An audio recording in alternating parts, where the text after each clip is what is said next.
வணக்கம். இன்னைக்கு நாம ஒரு ஆழமான உலகத்துக்குள்ள போக போறோம். ஆன்மாவை தொடுற காதல் கவிதைகள் அத பத்தி தான் பேச போறோம். குறிப்பா நீங்க கொண்டு வந்த ஒரு புத்தகம் தீபக் சோப்ரா தொகுத்து ஃபெரிடூன் கியாவோட சேர்ந்து பண்ண the love poems of Rumi. இந்த புத்தகம் ரூமியோட கவிதைகளை ஒரு ஒரு புது மாதிரியா நமக்கு காட்டுது. நம்ம நோக்கம் என்னன்னா, இந்த புத்தகத்தோட முழு சாரத்தையும் உங்களுக்கு கொடுக்கணும். இது வெறும் கவிதை தொகுப்பில்ல, இது ஒரு ஆன்மீக பயணம் மாதிரி. ரூமியோட அந்த மாயாஜால காதல்னா என்ன, அது எப்படி நம்மளோட உணர்வுகளோட உச்சத்தையும் ஆழத்தையும் தொடுது, இதெல்லாம் தான் பார்க்க போறோம். இது சாதாரண காதல் கவிதைகள்னு நினைச்சிடாதீங்க. மனித ஆன்மா கடவுளோட கொள்ற ஒரு தீவிரமான உறவு பத்தினது இது. சரி, உள்ள போலாமா? நாம ஆரம்பிக்கிறதுக்கு முன்னாடி கவிஞர் ரூமியை பத்தி கொஞ்சம் சொல்லிடுறேன். ஜலால் அத் தின் முகமது பால்கி. நாம ரூமின்னு சொல்றோம். அவர் 13ஆம் நூற்றாண்டுல பெர்ஷியாவில் வாழ்ந்தவர். இப்போதைய ஆப்கானிஸ்தான் அந்த பகுதிகள். அவர் ஒரு ஃபார்சி கவிஞர், இஸ்லாமிய அறிஞர், முக்கியமா ஒரு சூஃபி ஞானி. சூஃபிசம். ஆமா, சூஃபிசம்ங்கிறது இஸ்லாத்தோட ஒரு உள்ளுணர்வு பிரிவு, ஆன்மீக பிரிவு. ரூமியோட கவிதைகள் இந்த சூஃபி மரபோட இதயத்திலிருந்து வர்றது. அதுல காதல், ஏக்கம், ஒரு பரவசம், அப்புறம் அந்த தெய்வீகத்தோட இணையறதுக்கான ஒரு தேடல், இதெல்லாம் இருக்கும். பல நூறு வருஷமா உலகத்துல பல மொழிகள்ல பல கலாச்சாரங்கள்ல அவரோட கவிதைகள் மக்களை கவர்ந்துட்டு இருக்கு. ஆமா, இந்த புத்தகத்துல தீபக் சோப்ராவும் ஃபெரிடூன் கியா, ஃபார்சி அறிஞர்னு சொன்னீங்க, அவங்க 2 பேரும் சேர்ந்து செஞ்சிருக்காங்கங்கிறது முக்கியம். அவங்க இத புதிய மொழிபெயர்ப்புகள்னு சொல்றாங்க. ஆனா முன்னுரையில சோப்ரா ஒரு விஷயம் சொல்றாரு, இது நேரடியா வார்த்தைக்கு வார்த்தை மொழிபெயர்ப்பு இல்லையாமே. ஆமா, அது ரொம்ப முக்கியமான பாயிண்ட். இது ஒரு நேரடி மொழிபெயர்ப்பு முயற்சி இல்ல. அவங்க என்ன முயற்சி பண்ணிருக்காங்கன்னா, அந்த மூல பாரசீக கவிதைகளோட உணர்ச்சி நிலைகள், அதாங்க மூட்ஸ், அந்த கவிதையோட ஆன்மா, அதோட இசை, அந்த உணர்வு, இதெல்லாம் ஆங்கிலத்துல கொண்டு வர பார்த்திருக்காங்க. ஓ, அப்போ வார்த்தைகளை விட உணர்வுக்கு முக்கியத்துவம் கொடுத்திருக்காங்க. கரெக்ட். இது மொழியியல் பயிற்சி இல்ல, ஒரு அனுபவத்தை பகிர முயற்சி. ஃபெரிடூன் கியா கூட அவரோட நன்றியுரையில இதை அழகா சொல்றாரு. ரூமியோவோட மொழி பார்க்க ரொம்ப எளிமையா இருக்குமா, சாதாரணமா பேசுற வார்த்தைகள் மாதிரி. ஆனா அந்த எளிமைக்குள்ள பெரிய ஆழமான அர்த்தங்கள், ஆன்மீக பார்வையெல்லாம் இருக்குன்னு சொல்றாரு. அப்போ பாரசீகம் தெரிஞ்சா அதோட ஓசை நயத்தை ரசிக்கலாம். ஆமா, அதோட ஓசை, வடிவம், இதெல்லாம் ரசிக்கலாம். ஆனா அந்த கவிதையோட மையச் செய்திய, அந்த ஆன்மீக ஏக்கத்தை, அன்போட தீவிரத்தை உணர மனுஷனா இருந்தா போதும், தேடல் இருந்தா போதும்னு சொல்றாரு கியா. சோப்ராவோட வார்த்தைகள்ல சொன்னா, இந்த கவிதைகள் மனித இதயம் இறைவனை தேடும்போது வர்ற ஆழமான ஏக்கங்களையும் பரவசங்களையும் காட்டுது. இது வெறும் மனுஷ காதல் பத்தி மட்டும் இல்ல. இந்த புத்தகத்தோட அமைப்பை பார்த்தாலே அது தெரியுது. பொருள் அடக்கத்துல கவிதைகளை வரிசையா வைக்காம காதலர்களின் வேதனை, அப்புறம் காதலின் ரசவாதம், விழிப்பு, இனிப்பும் கசப்பும், சரணாகதி, இப்படி கருப்பொருள்கள் அடிப்படையில பிரிச்சிருக்காங்க. இது ஏதோ ஒரு பயணத்தோட ஸ்டேஜஸ் மாதிரி இருக்குல்ல? நிச்சயமா, ஒரு ஆன்மீக பயணத்தோட வெவ்வேறு கட்டங்களை காட்டுற மாதிரி. நாம சில முக்கியமான உணர்ச்சி நிலைகளை, கருப்பொருள்களை கொஞ்சம் விரிவா பார்க்கலாம். அப்போ இந்த புத்தகத்தோட முழு பரிமாணமும் நமக்கு கிடைக்கும். சரி, முதல்ல எதுல ஆரம்பிக்கலாம்? நாம இந்த புத்தகத்தை திறந்த உடனே நம்மள தாக்குற முதல் விஷயம் ஒரு தீவிரமான ஏக்கம், லாங்கிங். இது ஏறக்குறைய எல்லா கவிதைகள்லயும் இருக்கும் ஒரு உணர்வு. இது பெரும்பாலும் தெய்வீக காதலனுக்கு, அதாவது இறைவனுக்கான ஆன்மாவோட ஏக்கமா பார்க்கப்படுது. தெய்வீகம்னா இங்க கடவுள், பிரபஞ்ச சக்தி, இல்லனா ஒவ்வொருத்தருக்கும் ஒரு உயர்ந்த சக்தின்னு வச்சுக்கலாம். புத்தகத்தோட ஆரம்பத்துல தெய்வீக அதிருப்தியின் வேதனையும் பரவசமும்னு ஒரு பகுதி இருக்கு. அதுல வர்ற வரிகளை பாருங்க. பழத்தோட்டத்திலும் ரோஜா தோட்டத்திலும் உன் முகத்தைக் காண ஏங்குகிறேன், உன் அன்பிற்காக ஏங்குகிறேன். இந்த ஏக்கம் சாதாரணமா நாம பிரிஞ்சிருக்கும் போது வர்ற சோகம் மாதிரி இல்லையே. இது ரொம்ப ஆழமா ஆன்மாவிலிருந்து வர்ற மாதிரி தோணுது. இதுக்கும் சாதாரண மனுஷ உறவுகள்ல வர்ற இயக்கத்துக்கும் என்ன வித்தியாசம்? நல்ல கேள்வி கேட்டீங்க. மனுஷ உறவுகளோட இயக்கமும் உண்மைதான். ஆனா ரூமியோட கவிதைகள்ல இந்த இயக்கம் ஒரு அடிப்படை நிலையா இருக்கு. எதையும் நாம இழந்ததால வர்ற ஏக்கம் இல்ல இது. நம்ம ஆன்மா அதோட மூலத்தோட, அதோட உண்மையான வீடோட சேர்றதுக்காக எடுக்கிற ஒரு தாகம். இது எப்படின்னா, மீன் தண்ணிக்காக ஏங்குற மாதிரி. அதனாலதான் இது தெய்வீக அதிருப்தின்னு சொல்றாங்க. இந்த உலகத்துல எதுவுமே முழுசா திருப்தி தராத ஒரு நிலை. ஏன்னா தேடல் உயர்ந்த ஒண்ணு நோக்கி இருக்கு. இந்த ஏக்கத்திலேயே ஒரு வலியும் இருக்கு, அதே சமயம் ஒரு பரவசமும் கலந்து இருக்குன்னு ரூமி சொல்றாரு. அப்போ இந்த ஏக்கம் ஒரு ஸ்டார்டிங் பாயிண்ட்னா, அடுத்தது காதலின் ரசவாதம். ரசவாதம்னா இரும்ப பொண்ணா மாத்துறதுன்னு கேள்விப்பட்டிருக்கோம். இங்க காதல் எப்படி ரசவாதமா வேலை செய்யுது? அருமையா கேட்டீங்க. ரசவாதம்ங்கிறது இங்க ஒரு பெரிய உருவகம். எப்படி ஒரு ரசவாதி சாதாரண பொருளை மாத்தி ஒரு உயர்ந்த பொருளை ஆக்குறானோ, அதே மாதிரி காதலுங்கிற சக்தி வந்து மனுஷ ஆன்மாவை மாத்தும், தூய்மைப்படுத்தும், உயர்த்தும்னு ரூமி சொல்றாரு. கவிதையில உன்னால் தொடப்பட்ட அனைவரும் மாறுகிறார்கள், புனிதமற்றவை அனைத்தும் மீண்டும் புனிதமாகின்றனன்னு வருது. இதோட அர்த்தம் என்னன்னா, காதல் அது தெய்வீக காதலா இருந்தாலும் சரி, இல்ல தூய்மையான மனுஷ காதலா இருந்தாலும் சரி, நம்ம கிட்ட இருக்கிற குறைகளை, அசுத்தங்களை நீக்கி நம்மள ஒரு புனிதமான நிலைக்கு கொண்டு போகும் சக்தி அதுக்கு இருக்கு. நம்மளோட அகந்தைய அது உருக்கி அன்பை வெளியே கொண்டு வரும். இந்த மாற்றம் புனிதமற்றது புனிதமா மாறது, இது சும்மா ஈஸியா நடந்துருமா? இல்ல இதுல போராட்டங்கள், வலிகள் எல்லாம் இருக்கா? ஏன்னா அடுத்ததா காதலர்களின் வேதனை, தி ஆகனி ஆஃப் லவர்ஸ்னு ஒரு தலைப்பு இருக்குதே. மிகச்சரியான கேள்வி. ரூமியோட பார்வையில இந்த ஆன்மீக ரசவாதங்கிறது பெரும்பாலும் வலி நிறைஞ்சதுதான்.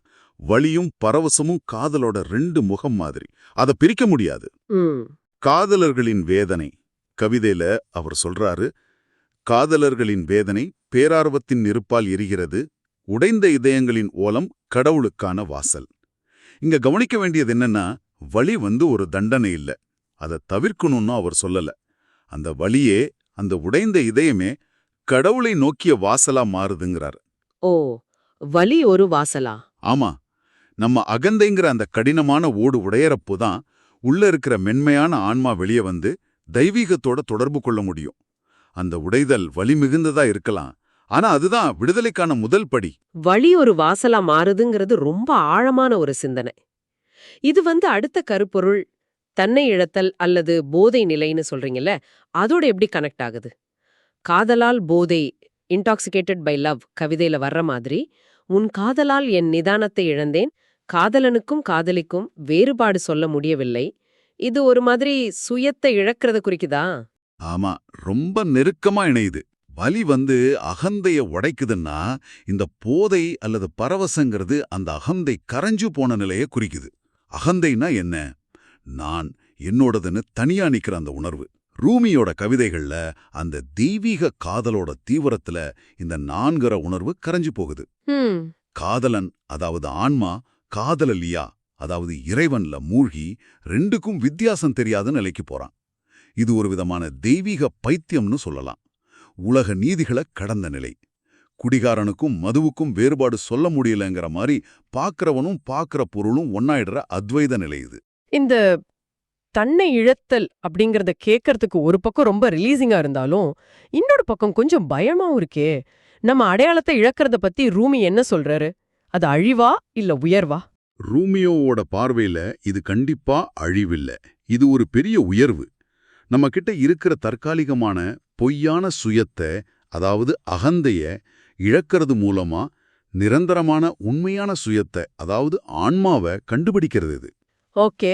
இந்த நிலையை அடையறதுக்கு அடுத்த முக்கியமான படிதான் சரணாகதி. சரணாகதினா நம்மள முழுசா எந்த எதிர்ப்பும் இல்லாம தெய்வீகத்தோட சித்தத்துக்கிட்ட ஒப்படைக்கிறது. காதலால் தோற்கடிக்கப்பட்டேன் கவிதையில இந்த உலக வாழ்க்கையை துறக்க நான் தயாராக இருக்கிறேன், உன் இருப்பின் மகத்துவத்திடம் சரணடைய சொல்றாரு ரூமி.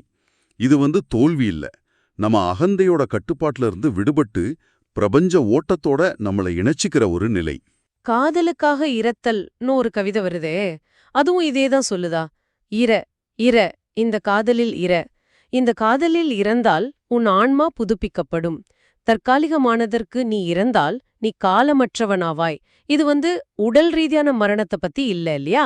மரணம் நம்ம பற்றுகள், ஆசைகள், பயங்கள் இதனால ஆன அந்த சுயத்தோட மரணம். ரூமி என்ன சொல்றாருன்னா, இந்த தற்காலிகமான சுயத்துக்கு நீ செத்தாதான் காலமில்லாத உண்மையான ஆன்மீக வாழ்க்கையில நீ பிறக்க முடியும். ஓ, அப்போ இது ஒரு மறுபிறப்பு மாதிரி. ஆமா, இந்த இறப்பு ஒரு மறுபிறப்புக்கான வழி. இந்த சரணாகதியும் அகந்தை மரணமும் தான் உண்மையான ஆன்மீக விழிப்புணர்வுக்கு நம்மள கூட்டிட்டு போகுது. சரி, இதுவரைக்கும் நாம பார்த்ததெல்லாம் ஏக்கம், மாற்றம், வலி, தன்னை இழத்தல், சரணாகதி. இது எல்லாமே காதலன், அதாவது ஆன்மா, ரொம்ப தூரத்துல இருக்கிற காதலிய, அதாவது இறைவனை தேடி போற ஒரு பயணம் மாதிரி தெரியுது. ஆனா சில கவிதைகள்ல இதுக்கு முரணா அந்த காதலன் வெளியே இல்ல உள்ளேயே தான் இருக்கான்னு சொல்ற மாதிரி இருக்கே. இப்போ வனாந்தரத்தில் தொலைந்தவர்கள், லாஸ்ட் இன் த வில்டர்னஸ் கவிதையில, ஓ காதலர்களே, எங்கே போகிறீர்கள், யாரை தேடுகிறீர்கள், உங்கள் காதலன் இங்கேயே இருக்கிறான், உங்கள் சொந்த வீட்டிலேயே ஒரு தோட்டம் பூக்கிறதுன்னு வருதில்ல, அது எப்படி? இதுதான் ரூமியோட கவிதைகள்ல இருக்கிற மிக ஆழமான, அதே சமயம் கொஞ்சம் குழப்பக்கூடிய ஒரு அம்சம். அந்த முரண்பாடுகளை அவர் இணைக்கிற விதம். ஒரு பக்கம் தீராத ஏக்கம், தேடல். இன்னொரு பக்கம் தேடப்படுற பொருள் ஏற்கனவே இங்கேயே நமக்குள்ளே இருக்குங்கிற ஒரு திடீர் வெளிப்பாடு. ஆமா, அது எப்படி? அது வெளியே அலைஞ்சு தெரியறத விட உள்ள திரும்பி பார்க்கறதா மாறணும்னு ரூமி உணர்த்துறார். அந்த உள்முக பயணத்துல தான் உண்மையான புதையல் கிடைக்கும். அப்போ அந்த இருத்தல் மற்றும் இல்லாமை, பிரசன்ஸ் அண்ட் ஆப்சன்ஸ், அந்த ரெட்டை நிலை ரூமியோட அனுபவத்தோட ஒரு பகுதியா இருக்கு. நான் இருக்கிறேன், நான் இல்லை, ஐ ஆம் அண்ட் ஐ எம் நாட்னு ஒரு கவிதையில நிழலை போல நான் இருக்கிறேன் மற்றும் நான் இல்லைன்னு அவர் எழுதுறது இந்த அனுபவத்தை தானா? காதலே இந்த ரெண்டு நிலையையும் உள்ள அடக்குதா? மிக சரியா சொன்னீங்க. காதல் அந்த இருமைகளை இணைக்குது. காதலன் ஒரே சமயத்துல ரொம்ப பக்கத்திலையும் உள்ளுக்குள்ள ரொம்ப தூரத்திலையும் தேடலுக்குரியவனா இருக்கான். ஆன்மா இறைவனோட ஒரு பகுதியா இருந்தாலும் பிரிஞ்சிருக்குங்கிற உணர்வும் இருக்கு. இந்த ரெண்டு நிலைக்கும் நடுவுல ஊசாலாடுறது தான் ஆன்மீக பயணத்தோட ஒரு பகுதி. இந்த புத்தகத்துல ஷோப்ராவும் கியாவும் பயன்படுத்தின அந்த உணர்ச்சி நிலைகள்ங்கிற அணுகுமுறை இந்த சிக்கலான முரண்பாடான உணர்வுகளை பிடிக்க உதவி இருக்கலாம்னு நினைக்கிறேன். வார்த்தைக்கு வார்த்தை மொழிபெயர்த்தா இந்த நுணுக்கமான உணர்வுகள் போயிட வாய்ப்பு இருக்கு. ஆனா அந்த மனநிலைய, அந்த ஏக்கத்தையும் பரவசத்தையும் அந்த இருத்தலையும் இல்லாமையையும் உணர்வு பூர்வமா சொல்லும்போது கவிதையோட ஜீவன் பிடிப்படுது. கோல்மன் பார்க்ஸ் மொழிபெயர்த்த பேர்ட் சாங் தொகுப்புல இருந்து சில கவிதைகள் இதுல இருக்குன்னோ, அதுதான் சோப்ராவுக்கு இந்த தொகுப்பை உருவாக்க இன்ஸ்பிரேஷன் சொல்றது சுவாரஸ்யமா இருக்கு. உன் ஒளியில் நான் பிரேமிக்க கற்றுக்கொள்கிறேன், உன் அழகில் கவிதைகள் புனைய கற்றுக்கொள்கிறேன். இந்த மாதிரி வரிகள்ல காதல், தெய்வீகம், படைப்பாற்றல் மூணு இணையுதே. ஆமா, காதலே படைப்போட ஊற்றா இருக்கு. தெய்வீக அழக பார்த்து ஆச்சரியப்படும் போது அத பாடணும்னு தோணுது, கவிதை வருது. அந்த அன்புதான் எல்லாத்துக்கும் அடிப்படை. ரூமிய பொறுத்த வரைக்கும் கவிதை எழுதுறதே ஒரு வழிபாடு மாதிரி, காதலோட வெளிப்பாடு மாதிரி. ஆக இந்த புத்தகம் த லவ் போயம்ஸ் ஆஃப் ரூமிய நம்ம பார்க்கும்போது இது ரூமியோட நேரடி வார்த்தைகள்ங்கிறத விட சோப்ராவும் கியாவும் உணர்ந்த மொழிபெயர்த்த ரூமியோட உணர்ச்சி நிலைகள், அவரோட கவிதைகளோட ஆன்மான்னு ஞாபகம் வச்சுக்கணும் இல்லையா? இது மூலத்தோட சாரத்தை நோக்கி ஒரு பயணம். கண்டிப்பா. இது ஒரு நேரடி மொழிபெயர்ப்பா மட்டும் பார்க்காம, ரூமியால ஈர்க்கப்பட்டு அவரோட கவிதைகளோட மைய உணர்வுகளை, அந்த கனவுகள், விருப்பங்கள், நம்பிக்கைகள், ஆசைகள், வலிகள், பரவசங்கள், அதையெல்லாம் வெளிப்படுத்த செஞ்ச ஒரு படைப்பா பார்க்கறது தான் சரியா இருக்கும். இது ரூமியோட உலகத்துக்கு நம்மளை கூட்டிட்டு போற ஒரு வாசல் மாதிரி. மூலத்தோட துல்லியத்தை விரும்புறவங்க வேற மொழிபெயர்ப்புகளை பார்க்கலாம். ஆமா, அவங்க அதை தேடலாம். ஆனா ரூமியோட கவிதைகள் ஏற்படுத்துற அந்த உணர்ச்சி பெருக்கு, அதோட ஆன்மீக தாக்கத்தை அனுபவிக்கணும்னா இந்த புத்தகம் ஒரு நல்ல வழி. சரி, ஒட்டுமொத்தமா பார்க்கும்போது இந்த 700 வருஷம் பழமையான கவிதைகள் இருக்கிற இந்த புத்தகம் இன்னைக்கு இந்த நவீன உலகத்துல வாழுற நமக்கு என்ன சொல்லுது? இத கேட்டுட்டு இருக்கிற உங்களுக்கு இதோட முக்கியத்துவம் என்னவா இருக்கும்? இந்த தொகுப்பு ஒரு ஒருமொழியான ஆன்மீக பயணத்தோட கதைய சொல்லுது. அது ஏக்கத்தோட ஆரம்பிக்குது, ரசவாத மாதிரி ஒரு மாற்றத்தை கொண்டு வருது, வழியோட வழியா நம்மள கூட்டிட்டு போகுது, நம்ம அகந்தையை இழக்க வச்சு சரணாகதி அடைய வழிகாட்டுது, கடைசியா தெய்வீகத்தோட ஒன்னு சேர்ற பரவசத்தை நோக்கி நகருது. இது காதல வெறும் உணர்ச்சியா மட்டும் பார்க்கல, அதுவே பிரபஞ்சத்தோட அடிப்படை சக்தி, நம்ம அகந்தைய கரைச்சி ஆன்மாவ அதோட மூலத்தோட இணைக்கிற ஆற்றல்னு காட்டுது. அந்த மூலமான தெய்வீகம் எங்கோ தூரத்துல மட்டும் இல்லாம நமக்கு உள்ளேயும் நம்மள சுத்தியும் எங்கும் நிறைஞ்சிருக்குங்கிற பெரிய உண்மையை உணர்த்துது. இது கிட்டத்தட்ட ஒரு அழைப்பு மாதிரி கேக்குது. காதல ஒரு வாழ்க்கை முறையா, பிரபஞ்சத்தோட ஆழமான உண்மைகளை உணர ஒரு பாதையா பார்க்க சொல்லி ஒரு அழைப்பு. பல 100 வருஷத்துக்கு முன்னாடி எழுதினாலும் மனுஷ இதயத்தோட அந்த அடிப்படை தேடல்களும் ஏக்கங்களும் மாறாததுனால ரூமியோட வார்த்தைகள் இன்னிக்கும் நம்ம கிட்ட நேரடியா பேசுது. நம்மளோட சொந்த வாழ்க்கையில நம்ம தேடல்கள்ல ஒரு வழிகாட்டியா இருக்கு. தீபக் சோப்ரா மற்றும் ஃபெரிடோன் கியா வழங்கின ரூமியோவின் காதல் கவிதைகள்ங்கிற இந்த புத்தகத்தை பத்தின நம்மளோட இந்த விரிவான பார்வை இத்தோடு முடியுது. ரூமியோவோட உலகம் ரொம்ப ஆழமானது, அது சில நிமிஷங்கள்ல அடக்கிட முடியாது. ஆனா இந்த புத்தகம் அதோட வாசலை துறக்க ஒரு நல்ல முயற்சி. ஆமா, ரூமியோட கவிதைகள் திரும்ப திரும்ப சொல்ற ஒரு கருத்து என்னன்னா, நாம தேடுற அந்த காதலன் அல்லது தெய்வீகம்ன்றது எங்கேயும் மறைஞ்சில்ல, அது எங்கும் நிறைஞ்சிருக்கு, ரொம்ப பக்கத்திலேயே இருக்கு. ஆனா அதை நாம பார்க்க நம்மளோட உள்கண்கள் திறக்கணும். அதனால உங்களுக்காக ஒரு கடைசி சிந்தனை. ரூமி அவரோட கவிதைகள்ல இயற்கை உருவகங்களை நிறைய பயன்படுத்துறாரு. தோட்டங்கள், பழங்கள், நிலா, சூரியன், பெருங்கடல், காத்துன்னு.